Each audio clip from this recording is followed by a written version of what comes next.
Hello my dear friend, welcome to YouTube channel. आज पिछले video में हम कंप्यूटर और उसके कंपोनेंट देख चुके हैं। इस वीडियो में हम लैंग्वेज ट्रांसलेटर और प्रोसेसर देखने वाले हैं। लैंग्वेज प्रोसेसर और translator is a computers program that convert source code that is high level language to the machine language. इसका मतलब सिंपली लैंग्वेज ट्रांसलेटर का ये काम होता है, अगर हमने कोई कोड लिखा है, मतलब हमने कोड सी लैंग्वेज में लिखा है, तो वो हमारा सी लैंग्वेज में लिखा हुआ कोड वो बाइनरी मतलब कंप्यूटर के लैंग्वेज में वो ट्रांसलेट करता है। सिर्फ इतना ही काम होता है लैंग्वेज ट्रांसलेटर का।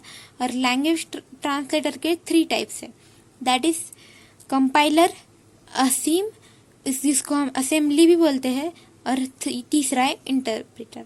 कंपाइलर बेसिकली यूज होता है सी लैंग्वेज और C++ लैंग्वेज के लिए। हमारा मेन अभी पूरा जो सी लैंग्वेज इस कंपाइलर में हम इस लैंग्वेज ट्रांसलेटर मतलब इस कंपाइलर में हम सीखने वाले हैं। तीनों भी हम डिटेल में पढ़ लेंगे। Basically compiler translate the whole program to the machine code. Compiler is a type of translator, और इसका यही काम होता है जो हमने कोड लिखा है उसे मशीन लैंग्वेज और कंप्यूटर की लैंग्वेज में ट्रांसफर करने का, यही बेसिकली इसका फंक्शन होता है। Secondly, it prepares a file of executable code and then it can be executed by the compiler। अगर मान लो हमने एडिशन ऑफ 2 नंबर्स का कोड लिखा है, वो उसके स्टार्ट से लेकर एंड तक, तो वो एक पूरी फाइल तैयार हो जाएगी और उस फाइल को एग्जीक्यूट करना ही कंपाइलर का काम है। It display all possible syntax and cinematic error in one attempt. अगर हमने पूरा लिखा है कोड, अगर लिखा है हमने स्टार्ट टू एंड तक हमने कोड लिखा है, तो उस कोड में जहाँ भी एरर, अगर मान लो कि 5th लाइन में एरर है, 10th लाइन में एरर है, तो वो जिस लाइन में एरर होगा उसका लाइन का नंबर और वो कोड में कहाँ एरर है वो आप अपने को एक ही बारे में बता देता है पूरा कोड एग्जीक्यूट होने के बाद। It requires large memory space, ये ज़्यादा मेमोरी कंज्यूम करता है और ज़्यादा स्पेस इसको रिक्वायर्ड होती है। And it is most commonly used in C and C++ languages. जैसा मैंने पहले बोला था कि C और C++ में कंपाइलर का ही हम यूज़ करते हैं। तो सेकेंड हमारा लैंग्वेज ट्रांसलेटर है असीम, दैट इज असीम का मेन फंक्शन होता है कि assembly language translator is known as assembler. जो असेंबली लैंग्वेज को ट्रांसलेट करता है उसका नाम है असेंबलर। तो assembly language basically it is a low level programming language used to communicate directly with the computer's hardware. तो असेंबली लैंग्वेज एक ऐसी लैंग्वेज होती है जो लो लेवल की प्रोग्रामिंग लैंग्वेज होती है, और ये बेसिकली कंप्यूटर के हार्डवेयर से डायरेक्टली जाकर कम्युनिकेट करती है। एग्जाम्पल मतलब हमारे एडिशन, सब्सट्रैक्शन, ये लो लेवल प्रोग्रामिंग लैंग्वेज है और ये डायरेक्टली कंप्यूटर के हार्डवेयर से जाके कम्युनिकेट करती है। असेंबलर का नेक्स्ट पॉइंट देखते हैं।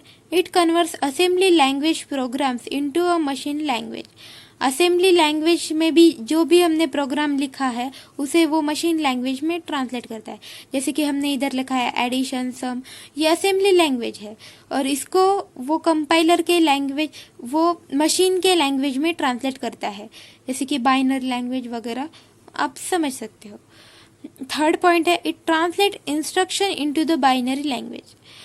ये हमने जो भी इंस्ट्रक्शन दिए है, समझना एग्जाम्पल हमने दिया है मल्टीप्लिकेशन वगैरह, उसको बाइनरी लैंग्वेज में, जैसे मैंने बताया था, बाइनरी लैंग्वेज मतलब मशीन लैंग्वेज में कन्वर्ट करता है।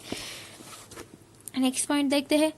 Assembler detects error in the assembly language program during translation. जब वो मतलब हमने मल्टीप्लिकेशन का एग्जाम्पल लिया था हमने, अगर हमने मल्टीप्लिकेशन करना है तो मल्टीप्लिकेशन को वो ट्रांसलेट कर रहा होगा बाइनरी में, तो बाइनरी में जब ट्रांसलेट कर रहा होगा तभी उसी ट्रांसलेशन के दौरान वो एरर डिटेक्ट करता है और हमें बताता है। Assembly language is a machine dependent and mainly used in a microprocessor, embedded system and device drivers.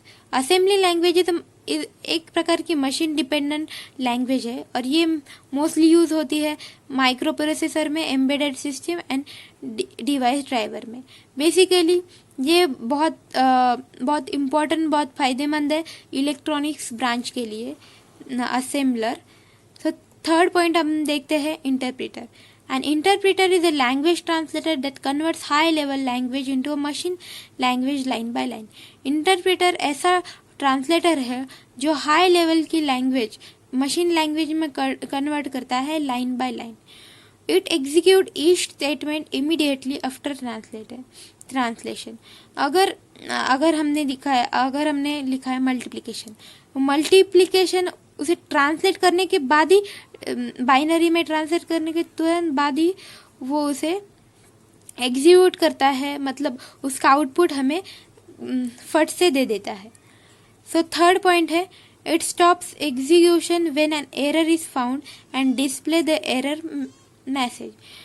सो ये ट्रांसलेटर उसकी वर्किंग स्टॉप कर देता है अगर उसको एरर फाइंड हुआ प्रोग्राम में कहीं भी. तो अगर मान लो एरर एग्जाम के प्रोग्राम के स्टार्टिंग में ही आपको फाइंड हो गया, तो उधर ही वो काम करना बंद कर देगा, सामने वाला एग्जीक्यूशन करेगा ही नहीं वो. Interpreters are generally slower than the compiler because translation happen during execution. एक तो ये स्लो होते हैं कंपाइलर से क्योंकि वो लाइन बाय लाइन ट्रांसलेट करते हैं और ट्रांसलेट करने के तुरंत बाद ही उसे एग्जीक्यूशन करते हैं. बट कंपाइलर का वैसे नहीं होता. कंपाइलर पहले पूरा देखता है, अगर एरर नहीं होगा फिर वो ट्रांसलेशन मतलब एग्जीक्यूशन करता है. मतलब कंपाइलर क्या करता है, पहले ट्रांसलेशन करता है,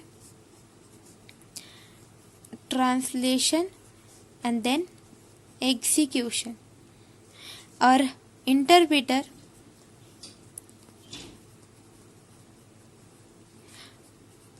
ट्रांसलेशन प्लस एग्जीक्यूशन.